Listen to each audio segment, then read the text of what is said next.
qui est souligné dans la première lecture que nous venons d'entendre, lue par la grand-mère de Stéban et de Franck, qui nous rappelle eh bien, que cette parole, ces commandements que le Seigneur nous donne, le Seigneur se plaît à les mettre à notre portée. Il ne nous demande rien qui est au-dessus de nos forces. C'est clairement dit dans ce passage du livre du Deutéronome. Hein, elle est dans ta bouche, elle est dans ton cœur, la parole que je te donne. Ne dis pas que c'est trop au-dessus de tes forces, parce que moi, le Seigneur, j'ai à cœur que les commandements que je te donne, ils soient à ta portée. Ils soient à ta portée. Et nous entendons bien quand il y a cette rencontre dans le Nouveau Testament, dans l'évangile de Luc, entre ce docteur de la loi et Jésus. Qu'est-ce que tu lis dans la loi? Et le docteur de la loi, il a bien saisi qu'est-ce qui était essentiel dans la loi. Tu aimeras le Seigneur ton Dieu et tu aimeras ton prochain. Et effectivement, ce commandement qui nous renvoie à l'amour, il est proche de notre cœur. En effet, c'est quelque chose qui est à notre portée. Qui de nous, ici, est incapable d'aimer? Dites-moi. Je crois que tous, chacun à notre mesure, nous sommes capables d'affection, d'amitié, nous sommes capables d'amour au sens générique du terme. Et nous constatons effectivement que ce commandement de l'amour, d'aimer le Seigneur et d'aimer notre prochain, il est vraiment à notre portée. Elle est sur ta bouche, elle est dans ton cœur, cette parole, ce commandement que je te donne. Alors aujourd'hui, vous avez vu, la question subsidiaire qui se pose, c'est sur l'amour du prochain. Et nous avons cet évangile qui nous aide à travailler un petit peu sur cette notion, avec cette question de ce docteur de la loi, mais c'est qui mon prochain? Et c'est une bonne question que nous pouvons tous nous poser ici. C'est qui notre prochain qu'on est appelé à aimer dans la loi?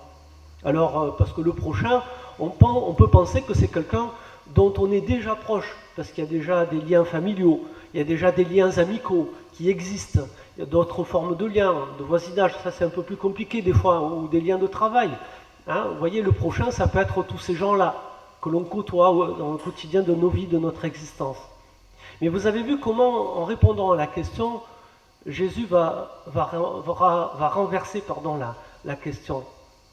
Il ne va pas répondre directement en disant ton prochain c'est lui ou c'est elle.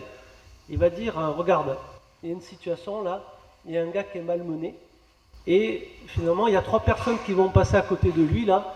Voilà, il y en a 2 qui vont l'ignorer, ils vont faire comme s'ils ne le voyaient pas, ils esquivent.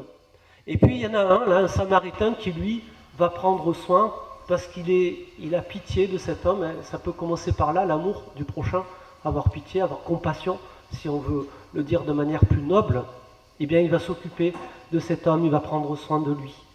Et effectivement, quand il repose la question, eh bien voilà, oui, la dynamique qui nous est proposée, c'est pas tant de savoir de qui nous sommes le prochain, mais de qui nous sommes en capacité de nous faire les prochains si nous-mêmes nous sommes confrontés dans une pareille situation, de voir quelqu'un qui est en détresse, quelqu'un qui a besoin de notre soutien et de notre aide, et d'être présent à ce moment-là, et de faire preuve eh bien, de charité en lui apportant ce dont il a besoin. Voilà la réponse de Jésus. Et quand le docteur de la loi va lui dire « Ah ben finalement c'est celui qui s'est occupé de lui, qui s'est fait le prochain de cet homme », la réponse de Jésus, vous l'avez entendu, elle est claire. « Va et toi aussi fais de même ». Au passage, j'aimerais aussi souligner une petite chose. Il s'agit de l'auberge. Vous savez, parce qu'il est question d'une auberge dans ce passage de l'Évangile. Elle participe grandement aux soins qu'on va apporter à ce blessé qu'on rencontre sur le chemin. Et nous avons dans ceux qui ont le Magnificat un petit commentaire de Origène qui nous dit eh bien, que l'auberge, c'est l'image de l'Église. Une auberge qui est ouverte à tous ceux qui veulent bien y entrer, nous dit Origène. Un espace ouvert. Voilà, ça aussi, c'est une manière d'aimer son prochain, de travailler sur la capacité d'ouverture. Et voilà, si effectivement l'auberge est un espace, un lieu où on peut accueillir les gens qui sont blessés, alors notre petite auberge de l'histoire de Jésus-Christ, elle va devenir, vous savez, ce fameux hôpital de campagne que le pape François se plaît à définir l'Église, en disant l'Église est un hôpital de campagne ouvert à tous ceux qui veulent bien s'y présenter. Voilà, alors aujourd'hui, eh bien, je crois que nous sommes, en accueillant le baptême d'Esteban et de Franck, je crois que notre Église, celle de Saint-François-Xavier, est appelée aussi à être cette auberge accueillante, cette auberge, voilà, où tout le monde est bienvenu. Soyons heureux, frères et sœurs, nous aussi, de cultiver cette dynamique d'ouverture, parce que, ne nous trompons pas, l'ouverture, ça participe de l'amour du prochain. La fermeture, pas. Voilà, donc rendons grâce à Dieu s'il nous donne la grâce de nous ouvrir, nous aussi, à toute situation, pour manifester ainsi l'amour d'un Christ, du Christ qui, lui, n'a jamais refusé personne, mais qui a su être ouvert à tout le monde.